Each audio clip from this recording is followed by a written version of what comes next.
നമസ്കാരം. കേരള പോലീസ് സേനയിലെ ഏറ്റവും കരുത്തുറ്റ രണ്ട് IPS ഉദ്യോഗസ്ഥർ തമ്മിൽ പതിറ്റാണ്ടുകളായി നിലനിന്നിരുന്ന ശീതയുദ്ധത്തിന് നാടകീയമായ അന്ത്യം. മുൻ DGP ടോമിൻ ജെ തച്ചങ്കരിയെ വ്യക്തിപരമായി അധിക്ഷേപിക്കുന്ന തരത്തിൽ താൻ നടത്തിയ പരാമർശങ്ങളിൽ ഹൃദയത്തിന്റെ ഭാഷയിൽ മാപ്പ് ചോദിച്ചുകൊണ്ട് മുൻ DGP R ശ്രീലേഖ രംഗത്തെത്തി.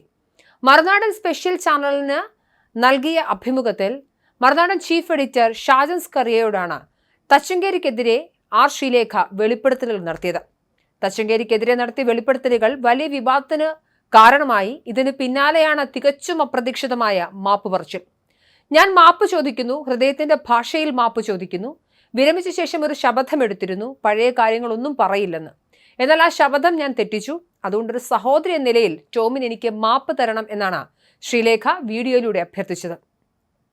വിരമിച്ച ശേഷവും ഇരുവരും തമ്മിലുള്ള പോര് മുറുകുമെന്ന് കരുതിയ മാധ്യമ ലോകത്തെയും പോലീസ് വൃത്തങ്ങളെയും ഒരേപോലെ അമ്പരപ്പിച്ചിരിക്കുകയാണ് ശ്രീലേഖയുടെ മാപ്പ് പറച്ചിൽ. സർവീസിലിരുന്ന കാലം മുതൽക്കേ തച്ചങ്കരിയും ശ്രീലേഖയും തമ്മിലുള്ള ഭിന്നത പരസ്യമായിരുന്നു. അതൊന്നും ഇനി ഉണ്ടാകില്ലെന്ന് പറയുകയാണ് ശ്രീലേഖ. ആവേശത്തിന്റെ പുറത്തോ വൈരാഗ്യ ബുദ്ധിയാലോ പഴയ കാര്യങ്ങൾ വിളിച്ചു പറഞ്ഞത് തെറ്റായിപ്പോയി എന്ന തിരിച്ചറിവാണ് ശ്രീലേഖയെ മാപ്പ് പറച്ചിലേക്ക് നയിച്ചത്. ഇന്ന് തച്ചങ്കേരി എന്റെ അടുത്ത കുടുംബ സുഹൃത്താണെന്നും ശ്രീലേഖ പറയുന്നുണ്ട്. മുമ്പുണ്ടായിരുന്ന പ്രശ്നം എല്ലാം നേരത്തെ തന്നെ പറഞ്ഞു തീർത്തതാണെന്നും പറയുന്നു. ഈ സാഹചര്യത്തിലാണ് മാപ്പ് പറച്ചിൽ. മറുനാടൻ സ്പെഷ്യൽ ചാനൽ നൽകിയ അഭിമുഖത്തിൽ പല വെളിപ്പെടുത്തലുകളും ശ്രീലേഖ നടത്തിയിരുന്നു. ഇതിൽ തച്ചങ്കരിക്കെതിരെ പരാമർശമുണ്ടായിരുന്നു. ഈ പരാമർശങ്ങൾക്കാണ് ശ്രീലേഖ മാപ്പ് പറഞ്ഞത്. മറുനാടിൽ നല്ലൊരു അഭിമുഖമായിരുന്നുവെന്നും ആ ഒഴുക്കിൽ അറിയാതെ പലതും പറഞ്ഞുവെന്നും ശ്രീലേഖ പറയുന്നു. തച്ചങ്കരിയെ വ്യക്തിപരമായി അധിക്ഷേപിക്കുന്ന തരത്തിൽ താൻ നടത്തിയ പരാമർശങ്ങളിൽ ഹൃദയത്തിന്റെ ഭാഷയിൽ മാപ്പ് ചോദിച്ചുകൊണ്ട് സ്വന്തം ഫേസ്ബുക്ക് ID-യിലാണ് ശ്രീലേഖ വീഡിയോ ആയി മാപ്പ് അപേക്ഷിച്ചത്. ഞാൻ മാപ്പ് ചോദിക്കുന്നു, ഹൃദയത്തിന്റെ ഭാഷയിൽ മാപ്പ് ചോദിക്കുന്നു. വിരമിച്ച ശേഷം ഒരു ശപഥം എടുത്തിരുന്നു, പഴയ കാര്യങ്ങളൊന്നും പറയില്ലെന്ന്. എന്നാൽ ആ ശപഥം ഞാൻ തെറ്റിച്ചതുകൊണ്ട് സഹോദര നിലയിൽ ടോമിൻ എനിക്ക് മാപ്പ് തരണമെന്നാണ് ശ്രീലേഖ വീഡിയോയിലൂടെ അഭ്യർത്ഥിച്ചത്. അഭിമുഖത്തിനിടയിൽ പഴയ കാര്യങ്ങൾ പരാമർശിച്ചത് ശപഥം ലംഘിക്കുന്നതിന് തുല്യമായി പോയെന്ന തിരിച്ചറിവാണ് പരസ്യമായി മാപ്പ് പറച്ചിലേക്ക് വരെ നയിച്ചത്. നമസ്കാരം. ഇന്നലെ ഞാൻ മറുനാടൻ മലയാളി ചാനലിനു വേണ്ടി ശ്രീ ഷാജൻ സ്കറിയയ്ക്ക് ഒരു ഇന്റർവ്യൂ നൽകിയിരുന്നു. അത് പുറത്തിറങ്ങിയപ്പോൾ തന്നെ വൈറലായി. പക്ഷെ അതിലെനിക്കൊരു അബദ്ധം പറ്റി.